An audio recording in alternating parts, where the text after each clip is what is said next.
জুলাই হত্যাকাণ্ডে শেখ হাসিনা সহ ৩ জনের বিরুদ্ধে অভিযোগ গঠনের শুনানি শেষ, আদেশ বৃহস্পতিবার। ফেব্রুয়ারিতেই নির্বাচন আয়োজন করবে অন্তর্বর্তী সরকার, আশা মির্জা ফখরুলের।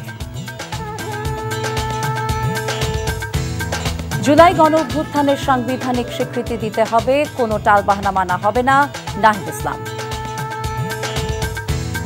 আজ থেকে Chittagong new mooring container terminal পরিচালনার কাজ শুরু করেছে নৌবাহিনী।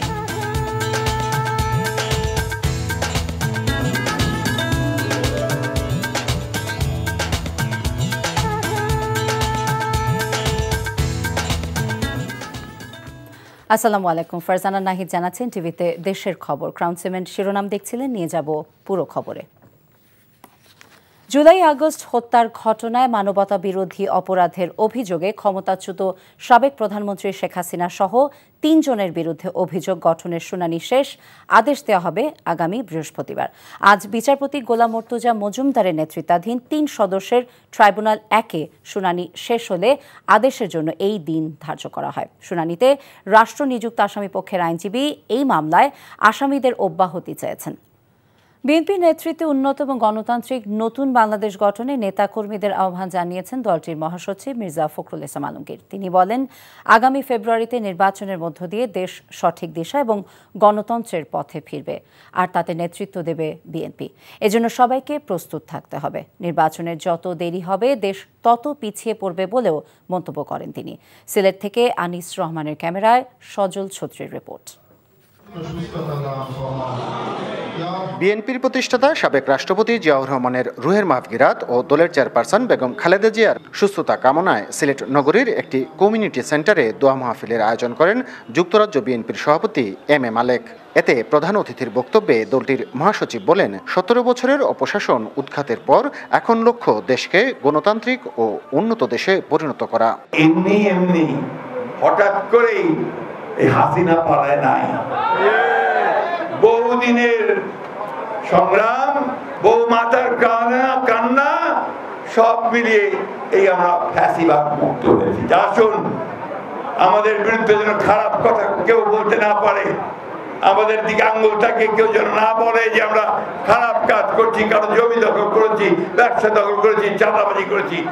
নতুন বাংলাদেশ গঠনে নির্বাচিত সরকারের বিকল্প নেই উল্লেখ করে তিনি বলেন, আগামী বছরের ফেব্রুয়ারির মধ্যেই নির্বাচন হতে হবে। সরকারকে বলতে চাই, অন্যান্য রাজনৈতিক দলগুলোকে বলতে চাই, যত নির্বাচনের দেরি হবে তত বাংলাদেশ পিছিয়ে যাবে। বিনিয়োগ আসবে না, জুডিশিয়াল সিস্টেম ভেঙে পড়বে, আইন শৃঙ্খলা পরিস্থিতি ভেঙে পড়বে। সেই জন্য দরকার একটা নির্বাচিত সরকার। দোয়া মাহফিলে পতিত স্বৈরাচারের সমালোচনা করেন দলের কেন্দ্রীয় নেতারাও। অসুস্থ করা হয়েছে, এমনকি যখন তাকে বিদেশে নেওয়ার প্রয়োজন ছিল তখন তাকে বিদেশে চিকিৎসা করতে দেওয়া হয় নাই। এটা ছিল একটা ষড়যন্ত্র। আজকে বিএনপির বিরুদ্ধে সবাই ষড়যন্ত্রে লিপ্ত হয়েছে। বিএনপির অপরাধ, বিএনপি একটি সুষ্ঠু নির্বাচন চায়। আমি সবার কাছে কৃতজ্ঞ, তাদের আন্তরিকতা কোনো অভাব ছিল না এবং আমি কৃতজ্ঞ তাদের কাছে। সজল ছত্রী, এনটিভি নিউজ, সিলেট। জাতীয় নাগরিক পার্টি এনসিপির আহ্বায়ক নাহিদ ইসলাম বলেছেন, ২০২৪-এর গণ অভ্যুত্থানে স্বৈরাচার পতনের পর এবারের লড়াই দেশ গঠনের। নাটোর শহরের স্বাধীনতা চত্বরে সমাবেশে এসব কথা বলেন তিনি। সংস্কারের মাধ্যমে নতুন বাংলাদেশ গঠন করতে হবে উল্লেখ করে নাহিদ বলেন, এই নতুন বাংলাদেশে গণতন্ত্র থাকবে, সমতা থাকবে, ইনসাফ থাকবে।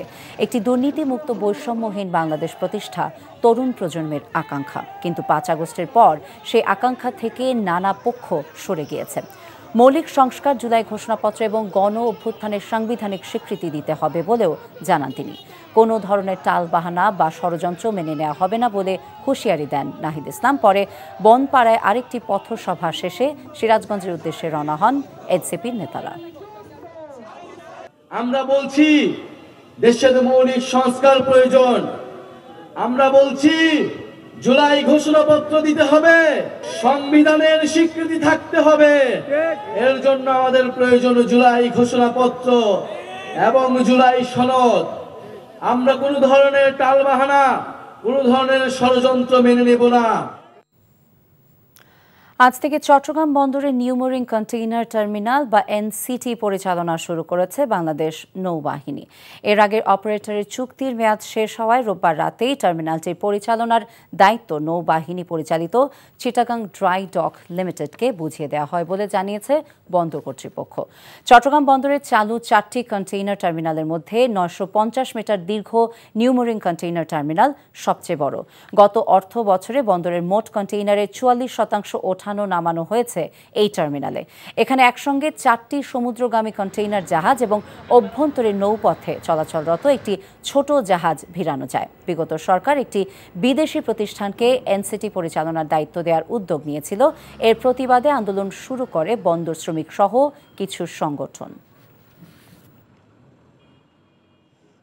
বিগত সময়ে যে অপারেটর এখানে এনসিটির জন্য কর্মরত ছিলেন তাদের মেয়াদ শেষ হয়েছে গতকাল, এবং গতকাল থেকে আমরা সরকারি নির্দেশনা অনুযায়ী নৌবাহিনীর অধীনস্থ চট্টগ্রাম ড্রাই ডক লিমিটেডকে আমরা নিয়োগ দিয়েছি, এবং ড্রাই ডকের সাথে সাইপোর্ট টেকের একটা হস্তান্তর প্রক্রিয়া গতকাল রাতের 12টার সময় হয়েছে।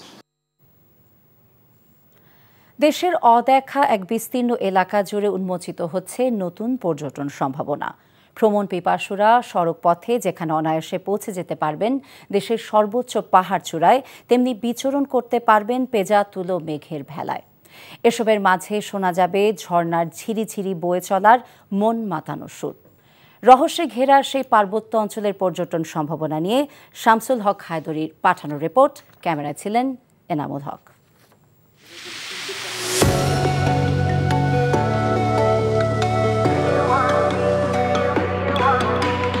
এটি দেশের নবনির্মিত একমাত্র সীমান্ত সড়ক, যা দৈর্ঘ্যে 1000 কিলোমিটারের বেশি। মজার ব্যাপার হচ্ছে এটি সমতলের কোনো সাধারণ সড়ক নয়, বরং পর্যটন নগরী কক্সবাজার থেকে শুরু হয়ে বান্দরবন রাঙামাটির সবুজ অরণ্যের ভেতর দিয়ে কখনো এঁকে বেঁকে, কখনো আবার দেশের সর্বোচ্চ পাহাড় চূড়া ডিঙিয়ে পৌঁছে যাচ্ছে খাগড়াছড়ি পর্যন্ত। এরই মধ্যে সীমান্ত সড়কের দৃশ্যমান বান্দরবন রাঙামাটি ও খাগড়াছড়ির অংশ। এ পথে ভ্রমণ পিপাসুরা চোখ মেলে যেমন মেঘের রাজ্যে ঘুরবেন, তেমনি পাহাড়ের ঝিরি ঝর্ণার মন মাতানো সৌন্দর্য উপভোগ করবেন।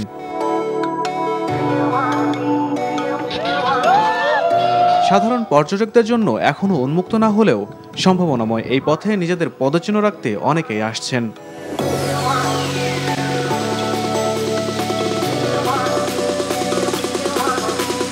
পৃথিবীর যত সুন্দর জায়গা আছে আমার মনে হয় না কোনো অংশে এটা হচ্ছে মানে বেশি আছে। আমার মনে হয় Bandarban one of the best in the world. এখানকার যে ওয়েদার, মেঘ, পাহাড় প্রত্যেকটা হচ্ছে যে একদম ডিফারেন্ট।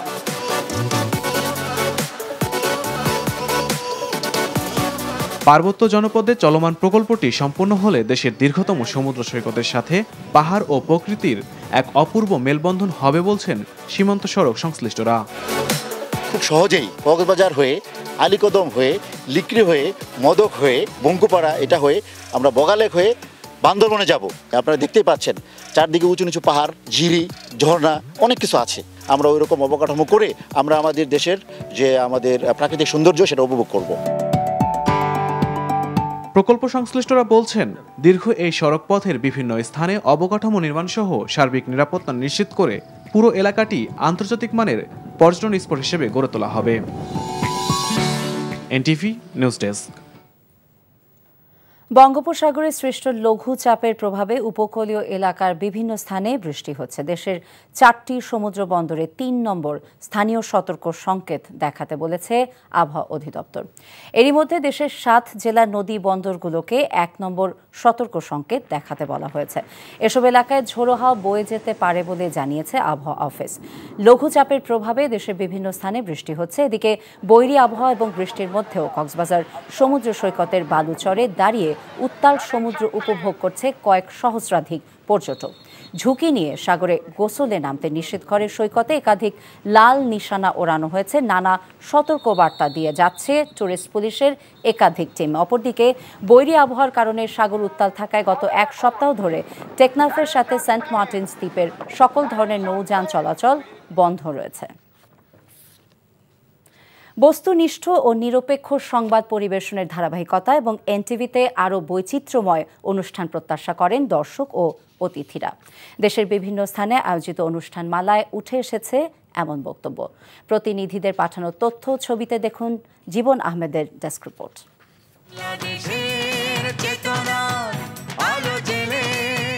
নারায়ণগঞ্জের মাদ্রাসার এতিম শিশু শিক্ষার্থী আলেম ওলামাদের নিয়ে কোরআন তেলাওয়াত প্রতিযোগিতা, মিলাদ দোয়া, কেক কাটা, বৃক্ষরোপণ সহ নানা আয়োজন করা হয়। এনটিভি সময়ের সাথে আগামীর পথে এই স্লোগান দিয়ে বাংলাদেশের প্রেক্ষাপটে যে নতুন দিগন্ত উন্মোচন করেছিল তা আজও সফলতার সহিত এগিয়ে যাচ্ছে। 22 পেরিয়ে 23-এ পা দিল, এনটিভির জন্য অনেক শুভকামনা। নওগাঁয় বর্ণাঢ্য আয়োজনের মধ্য দিয়ে এনটিভির প্রতিষ্ঠাবার্ষিক পালিত হয়েছে। কেক কাটার পর জেলা প্রেস ক্লাবের সামনে থেকে র্যালি বের হয়। র্যালিটি শহরের প্রধান সড়ক প্রদক্ষিণ করে প্রেস ক্লাবে এসে শেষ হয়। কক্সবাজার প্রেস ক্লাব মিলনায়তনে এনটিভির প্রতিষ্ঠাবার্ষিকীর কেক কাটা হয়। অনুষ্ঠানে গণমাধ্যম কর্মীরা ছাড়াও বিভিন্ন রাজনৈতিক সামাজিক সংগঠন সহ নানা শ্রেণী পেশার মানুষ উপস্থিত ছিলেন। সিরাজগঞ্জে প্রেস ক্লাব হলরুমে আলোচনা সভা, কেক কেটে এনটিভির প্রতিষ্ঠাবার্ষিক পালন করা হয়। অনুষ্ঠানের শুরুতে জুলাই নিহত শহীদদের প্রতি শ্রদ্ধা জানিয়ে 1 মিনিট নীরবতা পালন করা হয়। এনটিভির 23 বছর পদার্পণ উপলক্ষে পঞ্চগড়ের শিক্ষার্থীদের মাঝে গাছের চারা বিতরণ, কেক কাটা, আলোচনা সভা অনুষ্ঠিত হয়। জেলা শিল্পকলা একাডেমি মিলনায়তনে অনুষ্ঠানে নানা শ্রেণী পেশার মানুষ উপস্থিত ছিলেন। পরে একটি বর্ণাঢ্য র্যালি বের হয়। মাদ্রাসার শিশুদের মৌসুমি ফল খাওয়ানোর মধ্য দিয়ে হবিগঞ্জে এনটিভির প্রতিষ্ঠাবার্ষিক উদযাপিত হয়েছে। অনুষ্ঠানের প্রধান অতিথি হবিগঞ্জ জেলা পরিষদের প্রধান নির্বাহী কর্মকর্তা নুরুল ইসলাম এনটিভির সংবাদ ও অনুষ্ঠানমালার ভূয়সী প্রশংসা করেন। এনটিভির প্রতিষ্ঠাবার্ষিক উপলক্ষে মুন্সিগঞ্জে কেক কাটা, শিক্ষার্থীদের মাঝে গাছের চারা বিতরণ করা হয়েছে।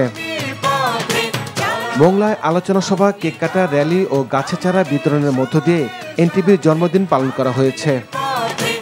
জীবন আহমেদ, এনটিভি নিউজ ডেস্ক। শিক্ষা উপদেষ্টা প্রফেসর ডক্টর সিয়ার আবরার বলেছেন, নতুন বাংলাদেশ করার সামনের সারির কারিগর হবে শিক্ষার্থীরা।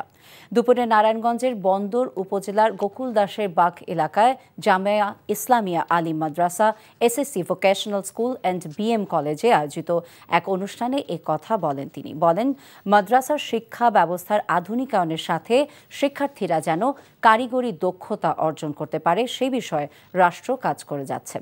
অনুষ্ঠানে নারায়ণগঞ্জের জেলা প্রশাসক ও পুলিশ সুপার সহ অনেকেই উপস্থিত ছিলেন।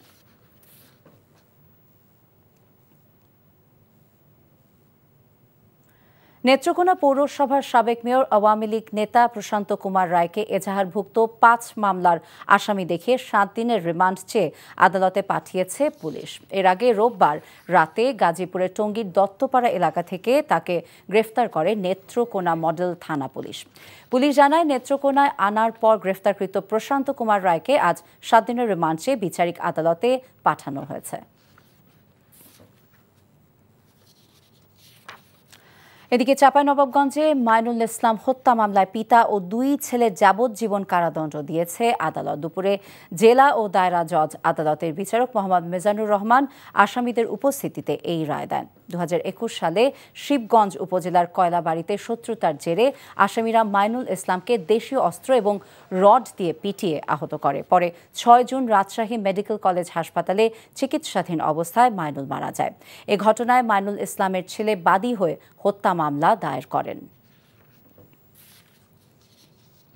কুষ্টিয়ার মিরপুরে একটি হত্যার ঘটনায় নিরপরাধ পরিবারের উপর হামলার প্রতিবাদ জানিয়েছেন এলাকাবাসী। দুপুরে উপজেলার আমলা বাজারে অনুষ্ঠিত এক সংবাদ সম্মেলনে লিখিত বক্তব্যে ভুক্তভোগী বিপাশা খাতুন জানান, কয়েকদিন আগে প্রতিপক্ষের হামলায় জাসদ কর্মী জমির উদ্দিন খুন হন। এই হত্যার ঘটনায় অভিযুক্ত আসামিরা গ্রেফতারও হয়েছে, কিন্তু এই হত্যাকে কেন্দ্র করে স্বার্থান্বেষী মহল এলাকার নিরপরাধ মানুষের উপর হামলা, ভাঙচুর এবং নারী নির্যাতন করছে।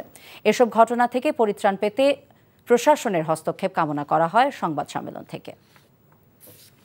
চট্টগ্রামের পতেঙ্গা সমুদ্র সৈকতে অবৈধ স্থাপনা উচ্ছেদে অভিযান পরিচালনা করেছে সিটি কর্পোরেশন।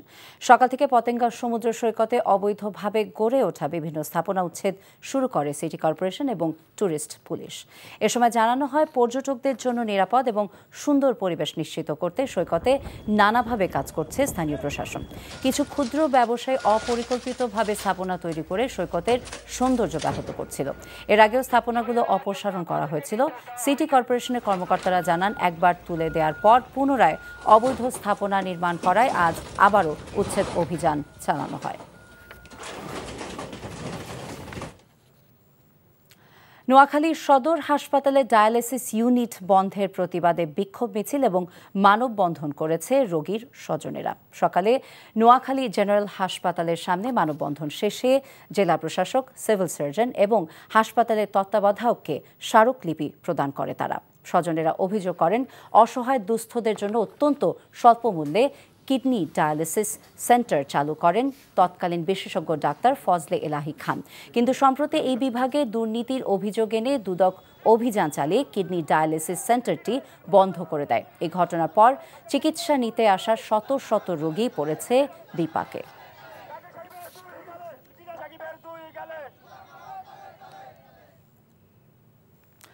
আশুলিয়ার সাব রেজিস্ট্রারের অপসারণের দাবিতে মানববন্ধন এবং বিক্ষোভ মিছিল পালন করেছেন দলিল লেখকেরা।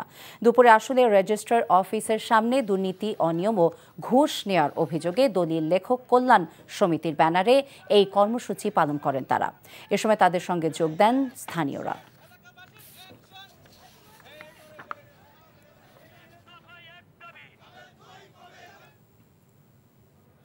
জুলাই আগস্ট গণ অভ্যুত্থান, শোক ও বিজয়ের প্রথম বর্ষপূর্তিতে টাঙ্গাইলে বিনামূল্যে চিকিৎসা সেবা এবং ঔষধ বিতরণ করে বাংলাদেশ জাতীয়তাবাদী দল বিএনপি। টাঙ্গাইলে বিএনপি মনোনয়ন প্রত্যাশী ব্যারিস্টার জিয়াউর রহমান পল্টুর অধীনে পোড়াবাড়ি উচ্চ বিদ্যালয়ের মাঠে দিনব্যাপী এই চিকিৎসা সেবার আয়োজন করা হয়। ঢাকা থেকে 3 জন বিশেষজ্ঞ চিকিৎসকের সাহায্যে রোগীদের বিনামূল্যে চিকিৎসা সেবা প্রদান করা হয়।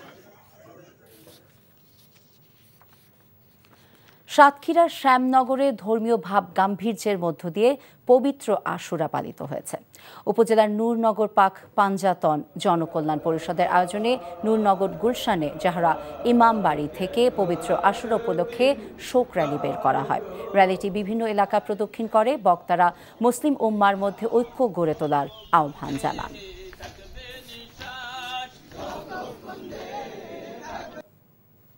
খবর শেষ করছি, যাবার আগে তাই ক্রাউন সিমেন্ট শিরোনামগুলো আরও একবার।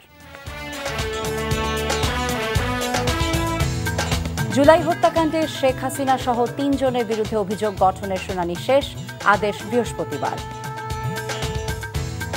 ফেব্রুয়ারিতেই নির্বাচন আয়োজন করবে অন্তর্বর্তী সরকার, আশা মির্জা ফখরুলের। জুলাই গণ অভ্যুত্থানের সাংবিধানিক স্বীকৃতি দিতে হবে, কোনো টালবাহানা মানা হবে না, নাহিদ ইসলাম। আজ থেকে Chittagong new marine container terminal পরিচালনার কাজ শুরু করেছে নৌবাহিনী।